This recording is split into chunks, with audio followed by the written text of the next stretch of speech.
Hey, today I want to kind of casually chat briefly about the idea of keeping up with the Joneses amidst the book community, very generally, and without it being spurred by any larger discourse or specific video or thing, but more as I kind of analyze my own reading life and instincts to my reading life, particularly spurred on by the idea of the book challenge and the reading challenge, which, if you've been with me a second, you know I have been kind of working to reframe for myself. I have brought my reading goal down as I've kind of adjusted to realizing I'm not going to be reading the same number of books that I read in, say, 2018, when I was reading at my kind of normal rate or better because I could focus more, and I was listening to audiobooks at work basically all day at 2 times speed generally. That is just not my life. And so it is easy, I think, to get kind of in this rat race of sorts as we kind of look at the overlap between reading and the bookish community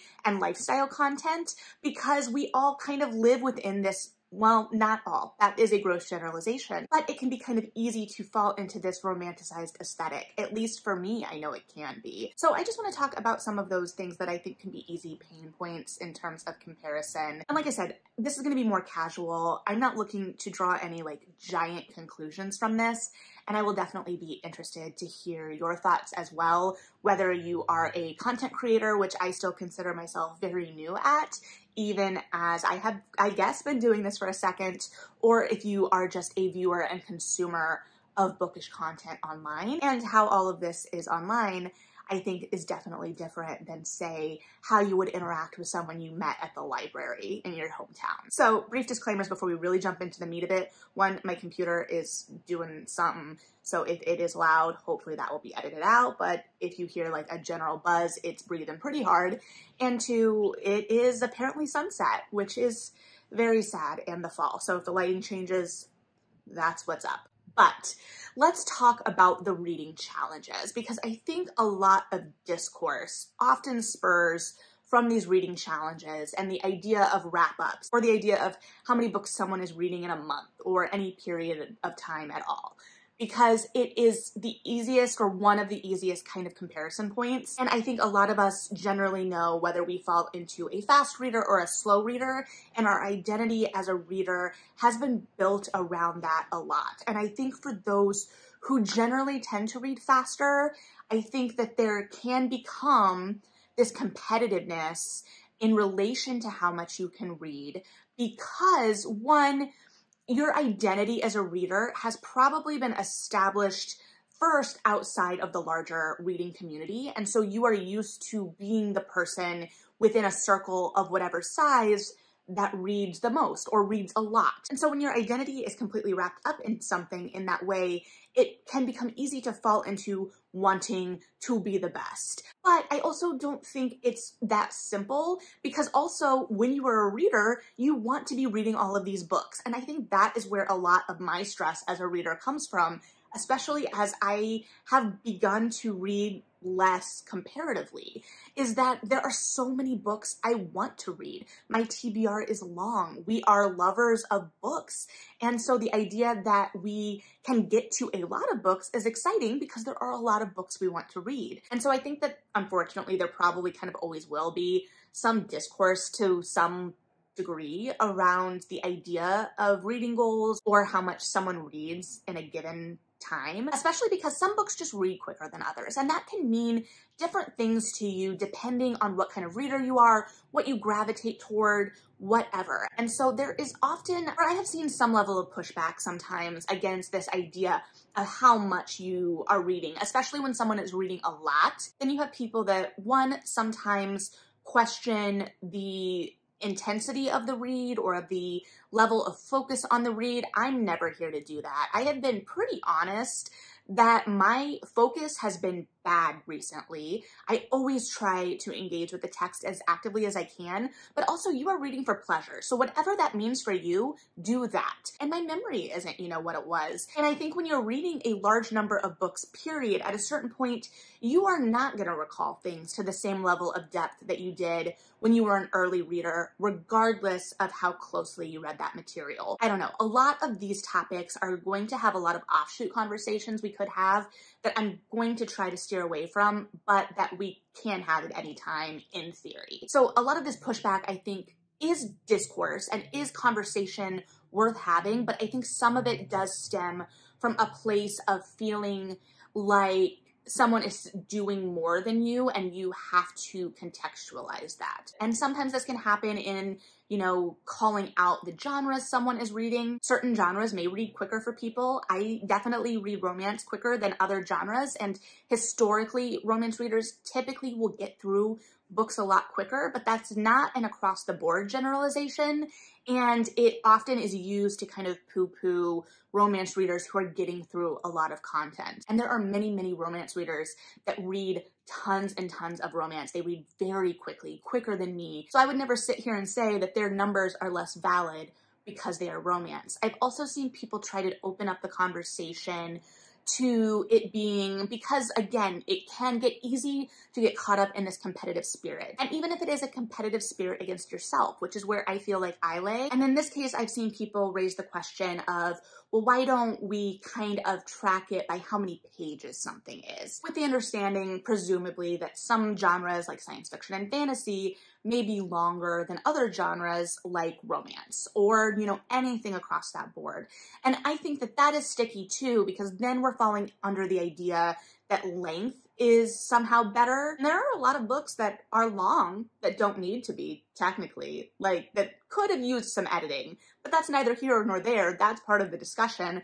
And there are so many books I've read that are short that take me so much longer to get through because they are much denser than something that is technically longer, because different authors utilize language in different ways. So I think that reading challenges are interesting exercises for personal reading tracking and to kind of gauge where you are from year to year, especially because you as a reader probably are going to be reading similarly. Now, that's not always the case. Maybe you are introducing new genres. Maybe you're introducing new forms. Like, I started to read graphic novels however many years ago because I realized I knew nothing about them. Or I started to read short stories because I realized I was not well versed in short stories, and I found a kind of short story that I was really attracted to and then went from there. So it is also a way, I guess, that you can kind of gauge how your reading life has grown, and that will change and morph depending on the phase of your reading life you're in. But I think a lot of it falls under the comparison is the thief of joy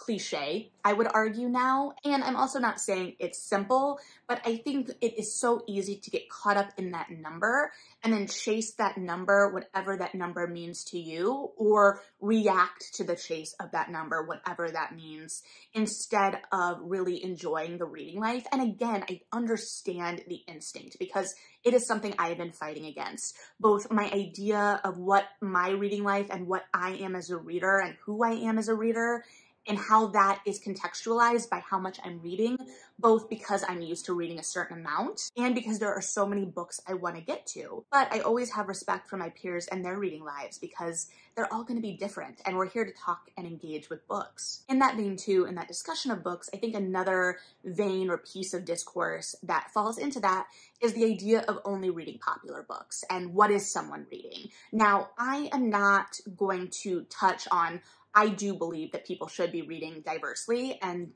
to be expanding their reading life. And I think that that is accomplished in a lot of ways. For instance, one thing I have been thinking about a lot within the past year, and I've mentioned maybe once or twice, is the idea of diversifying the kind of form of storytelling and realizing that Aristotelian structure is not universal and that I may not be as comfortable unpacking something that is not Aristotelian structure, whether I'm really analyzing the structure or not, but really realizing that so much of my reading life has been kind of shaped by looking at something through that lens and what does it mean for something to be told in a different way. I think a great example of this from my own reading life is Bestiary by K-Ming Chang, and I think a lot of my thinking about this can probably be traced back to that book as well. So I think that sometimes the phrase or the idea that someone only reads what is popular is used somewhat dismissively. And again, I'm never speaking in absolutes or always here, but I would like to complicate that idea because I think we're here because we want to talk about books. And it's frustrating because we want to forward authors or we want to talk about what we're passionate about. And it can be frustrating to see the same authors again and again because we know that there's such a wide variety of stories being told and there's so much to get to. However, I don't think this kind of self-perpetuating popularity is born of malice in many cases, and I'm not saying that that's how it's approached in many cases either, but rather, one, a lot of people have limited time, and so they are approaching the book community as kind of a vetting system for them to know what books are worth their time, what they have a greater likelihood of being sure to enjoy, and or they want to be involved in the larger conversation. If there's a lot of talk or discourse around a title, it makes sense that someone who enjoys talking about books would be drawn to that book because they want to be involved in the conversation. They want to have an opinion. They want to be engaged in that way. So again, I don't think it's bad in and of itself, but I also understand frustration when it feels like communities are really focused in on one author or one book in particular because there is so much out there. And I think another aspect of that, like keeping up with the Joneses, right? Keeping up with the discourse and what is popular, but also what is new. And this one I struggle with because I don't think that there should be as much emphasis or pressure to get to something right away, but I can't divorce the reality of the publishing industry from this. And this is a much larger conversation that I will have at some point, surely, about the publishing industry. But if you hang out here to any extent, you know that I try to talk about a book most every Friday. And if you have watched for a second, you've probably noticed that I do try to talk about books within their release year, and usually as close to their release as I can read them. And that instinct is born, especially as this channel came about because I missed talking about books after I was no longer a bookseller, that I know how important that kind of phase of being a frontlist title is for a book and how much pressure is put on authors within that kind of debut period. And oftentimes, I am having to remind myself not to put pressure on myself because it can be very hard when you are excited about a book and you're like, oh, I didn't get to that in time. But there's no time, there's no expiration date on discovery for a book, and I wish the publishing industry would realize that, but I also recognize that it is harder to keep the same momentum behind a backlist title for years and years. It's a larger puzzle. I don't think all of it is ill-intentioned. I don't think any of these problems are born of bad intentions, but I think that there is an emphasis on the new in online spaces regarding books. Also because it's just fun to talk about new things for sure. Also because a lot of creators do get advanced copies of books, and advanced copies of books are very important. But I think the culture around ARCs is a whole different thing. The culture around ARCs, especially online, is a whole different thing. It can be easy to feel like ARCs are some kind of status symbol sometimes, especially when there's some level of approval process going on to getting an ARC. And it's very interesting to look at this and the idea of ARCs and kind of how my thinking around them has kind of shifted even since I became a bookseller, and also just as my own reading life has shifted. When I was in my early 20s, I definitely kind of romanticized the idea of ARCs, and I wanted to be someone who could get my hand on an ARC, because at that time I didn't have much money, and it was kind of in this shift of book discovery, and that when I was in high school, book discovery was a whole different thing than it is now. My book discovery when I was in high school was kind of what had been processed since the last time books were processed at the library, or the couple times a year I got to go to Barnes & Noble and browse. And surely more than a couple, but still not to any level of regularity. It was a 45-minute trip to the Barnes & Noble for us. And then we didn't have tons and tons of income to blow on hauls, which don't worry, we'll get there too. And when I was in college, our new books in the library, our popular books in the library, like popular fiction rather, wasn't extensive. So when I was coming out of college, when I was in my early 20s, there was a wide world of fiction to be discovered as things were really kind of blowing up in the online book spaces, because that was 2013. So suddenly the idea of ARCs were a possibility for creators online. And I was never a creator to any large extent. I kind of like piddled around on a book blog. I maybe got approved for some things on NetGalley, but then I became a bookseller and had a lot more access to advanced reads as they'd be sent to the store. And I still kind of, wanted to read the books I was really anticipating. I was excited to get my hands on those really anticipated reads. But that also made sense because I was directly selling those books. But I won't lie to you, I loved having access to those advanced reads. It's only the last couple of years, I would say, where I have more disposable income. I'm really good at my holds at the library, where the ARCs don't feel as important. Now, will I still get jealous every once in a while when I'm scrolling Instagram and see that someone has an ARC of something I'm really anticipating reading? Sure. But I also reached a point, especially when I was a bookseller, where keeping up with the ARCs was something too. There's always more to read. And so you're kind of having to shuffle your reading life. Like, are you reading for the release date? What's the balance there? There's so much to read, period. So while I do think that there is a side of ARCs that can be toxic in the online community, particularly I think back to my book expo, the one book expo I went to in 2016. And this was when there was no book con or whatever they're calling it or call it.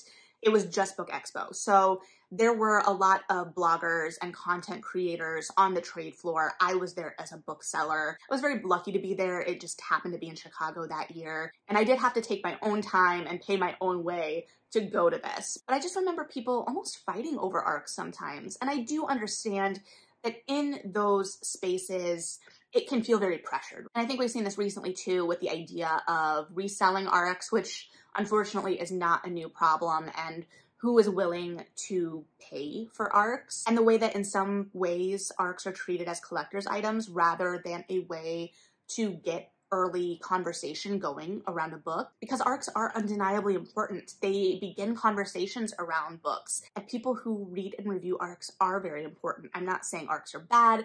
I'm not saying I will never engage with an ARC. I have lots of ARCs that I do treasure, like my Lincoln and the Bardo from BEA 2016. So I guess it's more like wherever you fall on getting ARCs in terms of if you get ARCs or if you don't, remembering what they're for. And sure, again, there are larger and more conversations that we can be having about who is getting ARCs, and yes, people with large platforms, but are the readers that really should be driving conversation around some of these books, getting those books and getting access to those books over large creators that may not have an interest in the book. And that in and of itself, by itself, is not a bad thing, but getting the books in the hands of people who are going to champion that book or engage with that book, I should say. Because again, a positive review is never a guarantee, but trying not to chase the idea of ARCs as a status symbol, I should say, or a way to kind of, like I said, keep up with the Joneses, but rather remember the intent of the ARC. And that idea of status symbols, again, gross generalization here,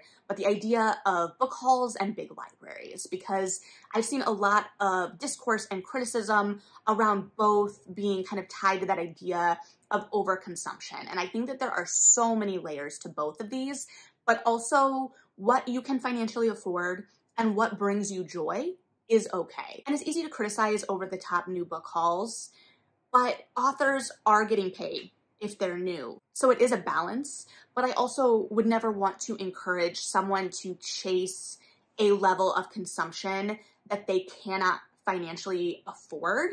And also, libraries are so incredibly important. I talk about libraries all the time. You see books from the library on this channel all the time, but I also buy books. And right now I'm trying to kind of find the balance, because as you can see behind me and as are on my shelves, I have a lot of unread books in my apartment right now. And it is a mix of books I've purchased and books from the library. And I'm always trying to find the balance there of making sure I read the books I have bought and I'm excited about, and also read the books I get from the library. Although I'm never going to read all of the books I get from the library because I have very little self-control at the library since they're free, and will often check out more than I can read before they're due back, or someone puts a hold on it, or whatever. But something in my reading life I've noticed is I live in a very small space, so I don't have a whole room that I can devote to a library. I think maybe if I did, and would love to have one, this might be a little different, but right now I have kind of stacked up the books I haven't read, so they're not taking up the space on my shelf that I have limited space of. This behind me every video is mostly unread, except for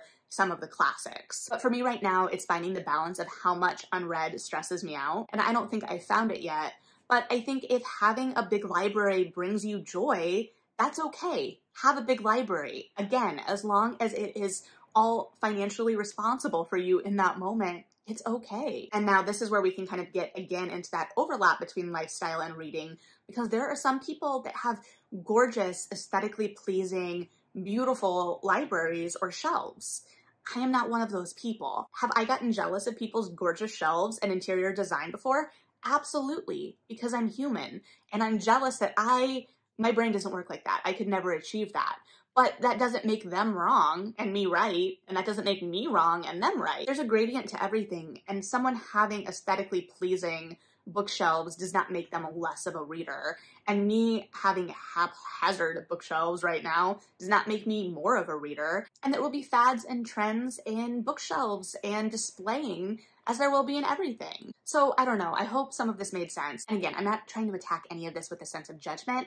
I just think a lot of these discussions usually stem at their heart from this place of comparing our reading life with somebody else's and needing to feel validated, but neither can all of these conversations be purely distilled down to that completely. I just think it's something interesting to kind of let percolate and kind of trace where some of these reactions to things are coming. Sure, there are a lot of larger discussions that could be had about all of this, and this is a kind of very simple distilled portion of the thing, but I think it's just something useful to kind of acknowledge. So what are your thoughts on all of this and what it means to keep up with the Joneses in regards to the book world and the book community specifically and especially on the internet? Thanks for hanging out and listening to my thoughts. Maybe we will dive into some of those tangent discussions further in the future. Let me know if any of them were of particular interest to you, but let me know what you're thinking. Like I said, like and subscribe if you feel like it, read something good, and yeah,